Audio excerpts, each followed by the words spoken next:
World cup सुरू आहे आणि त्यात टीम इंडियाचं टेन्शन वाढताना दिसतंय। याचं कारण आहे शुभमन गिल। भारताचा सलामीवीर ओपनर फलंदाज शुभमन गिलच्या तब्येतीबाबत मोठी अपडेट आली आहे। शुभमनला अचानक रुग्णालयात दाखल करण्यात आलंय कारण गिलच्या प्लेटलेट्स कमी झाल्यात।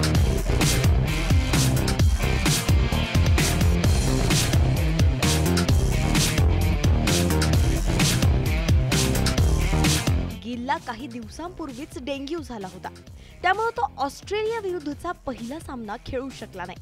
आता पुढचा दुसरा सामना बुधवारी अफगाणिस्तान विरोधात आहे। त्यासाठी टीम इंडिया चेन्नईमधून दिल्लीला रवाना झाली आहे। मात्र गिल अजूनही चेन्नईमध्येच आहे। एकाएकी त्याच्या प्लेटलेट्स कमी झाल्या आहेत आणि त्याच्या प्रकृतीवर आणखी परिणाम होऊ नये म्हणून शुभमनला रुग्णालयात मेडिकल टीमच्या निगराणीखाली ठेवलंय आणि यामुळेच शुभमन वर्ल्ड कपचा दुसरा सामना सुद्धा खेळू शकणार नाही अशी माहिती बीसीसीआयने दिली आहे। तर 14 ऑक्टोबरला अहमदाबादमध्ये होणाऱ्या पाकिस्तान विरुद्धच्या तिसऱ्या सामन्यात तो खेळेल अशी शक्यताही फारच कमी आहे। परिणामी भारताच्या अडचणी काही प्रमाणात वाढण्याची शक्यता आहे। Bureau report, news 18 Lokmat.